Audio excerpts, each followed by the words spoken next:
India के अंदर reservation हमेशा एक बड़ा स्ट्रॉन्ग डिस्कशन पॉइंट रहेगा। पॉलिटिकल पार्टीज रिजर्वेशन को एज ए टूल यूज करती हैं अपीजमेंट के लिए, अपने वोट बैंक को डेवलप करने के लिए। लॉजिकल इलॉजिकल जो भी आर्ग्यूमेंट होंगे सब पुटअप किए जाएंगे। कोशिश की जाएगी कि जो पॉलिटिकल सिस्टम है उसको हुडविंग किया जाए, लॉज पास किए जाएं अपने फेवर में, और अगर पॉसिबल है तो सुप्रीम कोर्ट को भी इन्फ्लुएंस किया जाए आपके फेवर में डिसीजन देने के लिए। अब इसमें जो लेटेस्ट जो कंट्रोवर्सी आई है, अब ये कंट्रोवर्सीज आती रहेंगी, there should not be any doubt in anybody's mind. Supreme Court इस इशू पे हमेशा एंगेज रहेगा क्योंकि अपीजमेंट का सवाल है। तो लेटेस्ट जो पॉइंट आया वो आया कि जो इकोनॉमिकली वीकर सेक्शन है ईडब्ल्यूएस, इनके लिए एक 10% रिजर्वेशन का प्रोविजन सेंट्रल गवर्नमेंट ने किया था through 103rd amendment of constitution. वो चैलेंज हुआ सुप्रीम कोर्ट में और सुप्रीम कोर्ट ने उसके ऊपर डिसीजन दिया मंडे को और उन्होंने उसको वैलिड ठहराया। ये एक स्प्लिट डिसीजन था। अब ऐसे बहुत सारे इश्यूज हैं जो ये ईडब्ल्यूएस के लिए जो रिजर्वेशन 10% किया गया है इसके साथ जुड़े हुए। तो जहां तक ईडब्ल्यूएस की बात है वो कैटेगरी वेल डिफाइंड है, टेंजेबल पैरामीटर्स एक्चुअली गवर्नमेंट ने ले डाउन किए हैं। 8 लाख से ज्यादा की एक्चुअली इनकम नहीं होनी चाहिए और उसके अलावा और भी कई क्राइटेरिया जो आप देख सकते हैं उन्होंने ले आउट किए हैं। मींस बड़े टेंजेबल से पैरामीटर हैं ईडब्ल्यूएस कैटेगरी में आने के लिए। और ये बाय द वे ये जो रिजर्वेशन है ये गवर्नमेंट जॉब्स में है, इनिशियल लेवल पे, स्टार्टिंग पॉइंट पे, और एजुकेशनल इंस्टीट्यूशंस पे एडमिशन के लिए। अब इसमें 2 पॉइंट मैं आपके साथ एक्चुअली शेयर करना चाहूंगा। पहली बात, जहां तक गवर्नमेंट जॉब्स की बात है, प्रमोशन में ये कोटा एप्लीकेबल नहीं है और ओबीसी के लिए भी सेम प्रिंसिपल है। लेकिन जो एससी और एसटी हैं इनके लिए एंट्री लेवल पे तो रिजर्वेशन है ही, उसके अलावा प्रमोशंस में भी वो एप्लीकेबल है। तो ये डिफरेंस एक्चुअली एक आ जाता है। दूसरा जो डिफरेंस एक्चुअली आता है वो ये आता है कि जो क्रीमी लेयर का कंसेप्ट है वो ओबीसी में एप्लीकेबल है और शेड्यूल कास्ट शेड्यूल ट्राइब में वो एप्लीकेबल नहीं है। जितनी भी पार्टीज हैं political parties except 3 political parties DMK, RJD, AIMIM, इन्होंने ऑपोजिशन किया था जब ये पार्लियामेंट में डिस्कस हुआ था, बट अदरवाइज ये मेजोरिटी ने इसको सपोर्ट किया था और इसीलिए ये फिर अमेंडमेंट 103rd अमेंडमेंट एप्लीकेबल हुआ। अब ये 3-2 का जो स्प्लिट वर्डिक्ट हुआ है उसमें 3 जजेज हैं, जस्टिस जेबी पार्डीवाला, बेला त्रिवेदी, दिनेश माहेश्वरी। ये मेजोरिटी डिसीजन है जिन्होंने इसको अपहेल्ड किया है ईडब्ल्यूएस के लिए 10% रिजर्वेशन। और चीफ जस्टिस ललित डाइसेंटिंग नोट दिया उन्होंने और रविंद्र भट्ट इन्होंने भी। तो ये एक बेसिकली जो डिसीजन है वो इस तरीके का डिसीजन है। तो अब आप देखें what are the questions in front of everybody. पूरे सोशल मीडिया पे अगर आप जाएं, टीवी डिबेट्स में देखें तो सब जगह आपको ये पॉइंट डिस्कस होता मिलेगा और ये डिस्कस होता रहेगा। मैंने बताया ना, क्योंकि पॉलिटिकल पार्टीज इस बात में इंटरेस्टेड हैं कि ये डिस्कस होता रहे, क्योंकि हर एक पॉलिटिकल पार्टी अपना जो वोट बैंक है उसको प्रोटेक्ट करना चाहती है। साइमल्टेनियसली उनको ये दिखाना है कि हम आपके लिए काम कर रहे हैं, हम आपका जो रिजर्वेशन है, क्योंकि रिजर्वेशन एक अपवर्ड मोबिलिटी का एक टूल बना हुआ है, तो पॉलिटिकल पार्टी को यह दिखाना है कि हम आपके लिए काम कर रहे हैं, तो आपको हमें वोट देना है, हम उसको प्रोटेक्ट करेंगे। तो 4 बेसिकली इनफैक्ट 5 क्वेश्चंस आ जाते हैं। पहली बात तो जो डाइसेंटिंग नोट है वो ये कहता है कि भाई आफ्टर ऑल ये जो फंडामेंटल स्ट्रक्चर है कॉन्स्टिट्यूशन का, बेसिक स्ट्रक्चर ऑफ कॉन्स्टिट्यूशन, इसको किसी न किसी तरीके से उसका ये वायलेट करता है। और सिंपल सा रीजन है वायलेट क्यों करता है, क्योंकि कॉन्स्टिट्यूशन में रिजर्वेशन के लिए इकोनॉमिक क्राइटेरिया एक्चुअली नहीं है। दूसरी बात यह है कि जो 50% सीलिंग डाली हुई है सुप्रीम कोर्ट ने, उसको ये वायलेशन करता है, क्योंकि 50% रिजर्वेशन ये, 10% ये, तो अगर आप नॉर्मल एक ऊपर का सरसरी व्यू लेते हैं तो लगता है कि हाँ जैसे 60% रिजर्वेशन हो गया। क्या ऐसा है कि जो इकोनॉमिक बेसिस पे जब आप ईडब्ल्यूएस कैटेगरी को आइडेंटिफाई करते हैं तो जो शेड्यूल कास्ट और शेड्यूल ट्राइब हैं या जो ओबीसी हैं उनका भी जेन्युइन एंटाइटलमेंट एक्चुअली आप उसको निगेटिवली इन्फ्लुएंस कर रहे हैं या अफेक्ट कर रहे हैं? इक्वलिटी का प्रिंसिपल वायलेट हो रहा है क्या? और can you do the reservation just on the basis of economic criteria? तो ये सारे बेसिक क्वेश्चंस हैं जो आ जाते हैं और इनको हम एक एक करके डिस्कस करेंगे। तो पहला जो पॉइंट आता है वो आता है, is it violative of 50% seal? अब इसमें क्लियर है, पहली बात तो जो मेजोरिटी व्यू है उन्होंने कहा it is not violative of basic structure of constitution.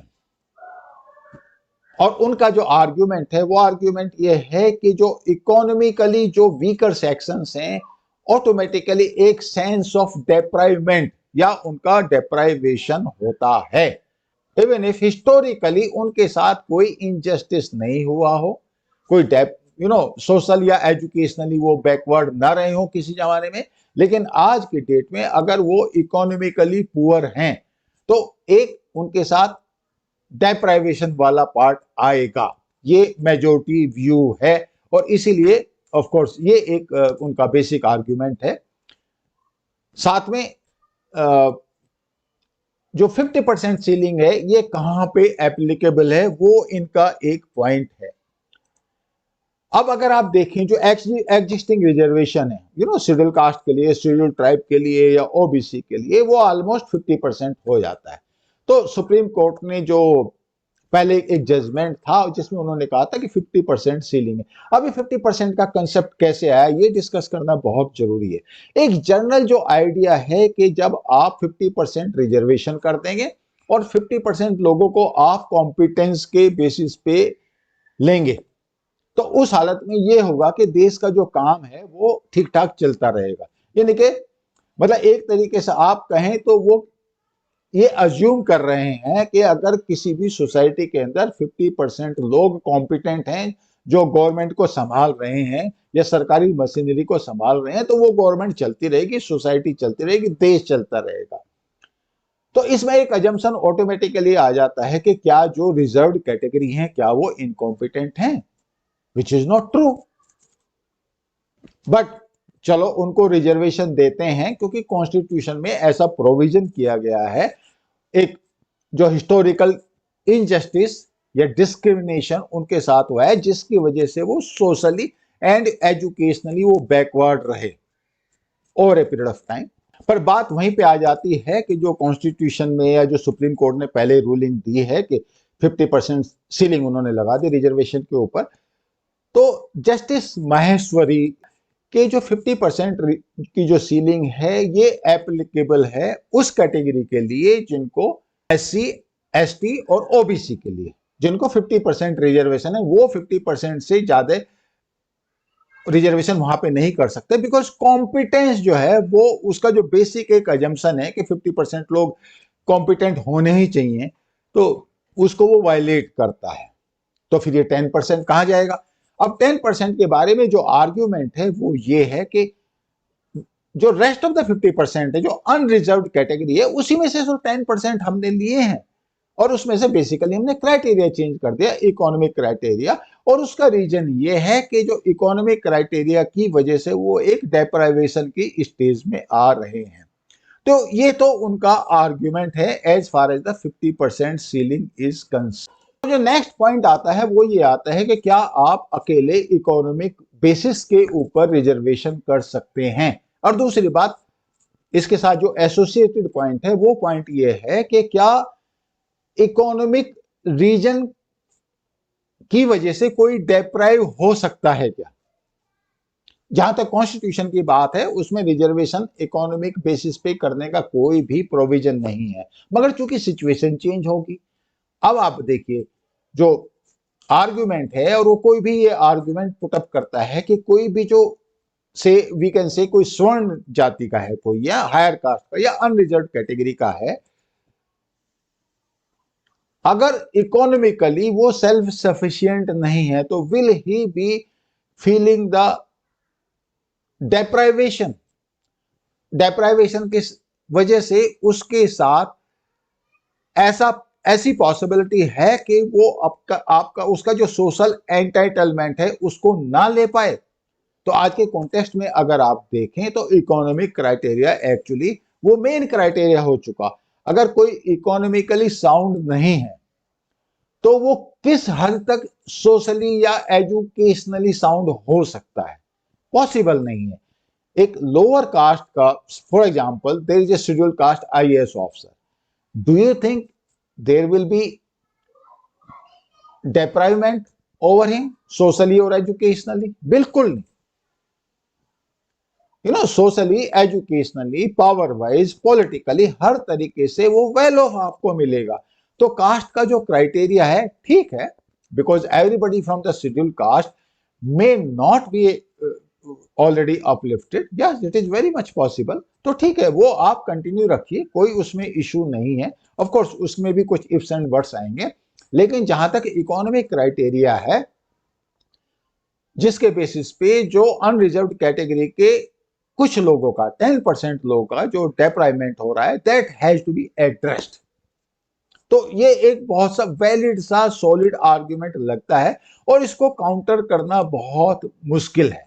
अब आप देखिए, जहां तक हिस्टोरिकली बात है, ये फैक्ट है कि जो शेड्यूल कास्ट हैं, शेड्यूल ट्राइब हैं, उनके साथ एक स्टिग्मा भी जुड़ा हुआ है, इनजस्टिस भी है, डिस्क्रिमिनेशन भी हुआ है। लेकिन क्या आज की डेट में उनके साथ इस तरह की चीजें एसोसिएटेड हैं? स्पेशली टाउन्स और सिटीज में अगर आप देखेंगे तो नहीं मिलेंगी आपको, गांव में बिल्कुल मिलेंगी, नो डाउट अबाउट दैट। तो उसको एड्रेस करने के लिए रिजर्वेशन का प्रोविजन कॉन्स्टिट्यूशन में किया गया है।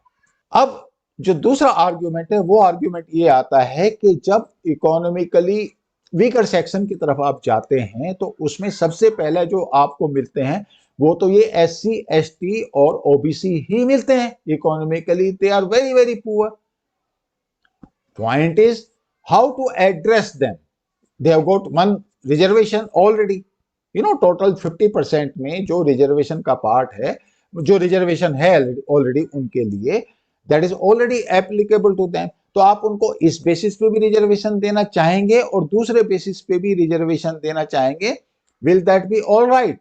और अगर उनको आपको रिजर्वेशन देना है, जो इकोनॉमिकली वीकर सेक्शंस हैं, SC ST and OBC, that is actually good idea. तो लेकिन वो उनको कहां से मिलेगा? वो उनको अपने 50% में से मिलना चाहिए, rather than this 10% which has been given to EWS। और ये क्वेश्चन कोई भी एड्रेस करने को तैयार नहीं है, और उसके अपने उनके रीजन है। मैंने कहा ना, पॉलिटिकल अपीजमेंट का चक्कर है ये। अब आप देखिए, कोई भी जो फैमिली होती है, schedule caste, schedule tribe, OBC में तो चलो फिर भी क्रीमी लेयर का कंसेप्ट है, SC ST में तो कोई क्रीमी लेयर का कंसेप्ट नहीं। वहां पे कई फैमिली ऐसी हैं जो across many generations IAS officers निकलते जा रहे हैं। सेंट्रल गवर्नमेंट की जितनी फैसिलिटीज हैं उनका वो फायदा लेते जा रहे हैं, क्योंकि वो इकोनॉमिकली पूरे साउंड हो गए, सोशली पूरे साउंड हो गए, पॉलिटिकल पावर को भी एंजॉय कर रहे हैं, लेकिन रिजर्वेशन अभी भी चला रहा है उनके लिए। तो वो क्या करते हैं, within their own caste and classes वो बाकी लोगों को डेप्राइव कर रहे हैं। That exactly is required to be addressed, rather than कि यहां से आप वीकर सेक्शंस को या जो इकोनॉमिकली डेप्राइव्ड सेक्शंस हैं इनको उठा के आप EWS में से भी रिजर्वेशन दें। आप समझ सकते हैं कि मतलब एक तरीके से जो EWS एक basic, no doubt government has done a wonderful job in bringing out this amendment, 103rd amendment. But the point is, all those people who are against it, in spite of the fact that they do not have any logic backing, they are still against it. Of course, Supreme Court का decision हो गया, they can again go to Supreme Court for review petition, but the fact is they really do not have much of the ground. Point यह है कि वो actually क्या चाहते हैं कि शेड्यूल कास्ट में से जो रिजर्वेशन है, schedule caste, schedule tribe, OBC के लिए, वो भी बना रहे उनके लिए अक्रॉस मैनी जनरेशंस, वो उसको एंजॉय करते रहें, और साथ में बैक डोर से वो EWS के रिजर्वेशन को भी खा जाए। तो literally what actually they want is कि वो अपना जो रिजर्वेशन का परसेंटेज है वो बढ़ाना चाहते हैं। And this point is required to be understood. तो basically where are we actually now? This EWS के लिए जो रिजर्वेशन है 10%, ये तो अपहेल्ड हो गया, but do you think how long this reservation business can carry on? This and political parties they keep on developing their vote banks here and there through appeasement, via reservation, you know all that thing, और उसकी वजह से society में कितनी incompetence promote हो रही है। ये पॉइंट एक्चुअली सोचने का है। मैं ये नहीं कहता कि शेड्यूल कास्ट, शेड्यूल ट्राइब या ओबीसी जो भी रिजर्वेशन के थ्रू आते हैं वो कॉम्पिटेंट नहीं है। That is not my argument. My argument is why we should not have competence all over, जिसकी वजह से इंडिया फिर प्रोग्रेस करे। अब आप देखिए, जो जस्टिस बेला त्रिवेदी हैं, उन्होंने जो लिखा कि 75 साल हो गए और अभी तक हम वही रिजर्वेशन जो एग्जिस्टिंग है वही चला आ रहा है। जो कास्ट, क्लासेस, पॉलिटिकल पार्टी सब लगे पड़े हैं अपने वोट बैंक के लिए, रिजर्वेशन ढूंढने के लिए, रिजर्वेशन कराने के लिए। कभी आप मराठास को देख लीजिए महाराष्ट्र में, या फिर पटेल्स को देख लीजिए, या जाट्स को देख लीजिए, कभी गुजर्स को देख लीजिए। Either people want to be included in OBC because everybody wants to become OBC, including जो हायर कास्ट हैं वो भी OBC बनना चाहती हैं, जिसकी वजह से उनको रिजर्वेशन मिल जाए। तो आफ्टर ऑल फिर कॉम्पिटेंस कहां जाएगी? और जो सुप्रीम कोर्ट का जो पॉइंट है, एक जनरल जो परसेप्शन है, पॉइंट तो नहीं मैं कह सकता कि 50% चलो कॉम्पिटेंस के बेसिस पे कर लें, तो उस पॉइंट का फिर क्या होगा? जहां तक ईडब्ल्यूएस की बात है, वो तो कॉम्पिटेंस वाले पॉइंट को एड्रेस कर रहा है। और एक पर्टिकुलर पॉइंट और भी इंपॉर्टेंट है। अगला जो एक्चुअली डिस्कशन पॉइंट ये होना चाहिए कि जो ईडब्ल्यूएस है ना, ये शेड्यूल कास्ट, शेड्यूल ट्राइब और ओबीसी में भी एप्लीकेबल होना चाहिए। यानी कि वहां पे भी 10% इस कैटेगरी के लोगों को out of their existing 50% reservation मिलना चाहिए। इनफैक्ट ज्यादा मिलना चाहिए, से almost 25-30 based on their what ever it is. In that case probably जो सोसाइटी में जो अपवर्ड मोबिलिटी है वो ज्यादा होगी। Let us be very very clear about it. अब एक बहुत बड़ा इंपॉर्टेंट पॉइंट आता है, और वो आता है बेसिकली शेड्यूल कास्ट और शेड्यूल ट्राइब के रिजर्वेशन को लेके, जहां पे ना तो कोई क्रीमी लेयर है और ना कोई एम्बार्गो है कि कितनी भी जनरेशंस तक आप उसको ले सकते हैं, और कोई भी पॉलिटिकल पार्टी उसको टच भी नहीं करनी पाती। तो रीजन क्या होता है कि एक वेस्टेड इंटरेस्ट लोगों के डेवलप हो गए उस रिजर्वेशन को कंटिन्यू करने के लिए। देश जाए कहीं भी, हमें उससे कोई मतलब नहीं। As far as my political party is concern, मेरा पॉलिटिकल वोट बैंक जो है वो सिक्योर रहना चाहिए, उनके लिए रिजर्वेशन मिलते रहना चाहिए। How long can we continue with this and why it should be given across the generations? क्योंकि जो इनिशियल जो प्रोविजन था वो 10 साल के लिए था, उसके बाद उसको रिव्यू करना था। तो अभी रिव्यू की सिचुएशन ये होगी कि हम 75 साल पूरे हो गए और रिजर्वेशन कम होने के बजाय बढ़ता जा रहा है। This is the point to be thought over.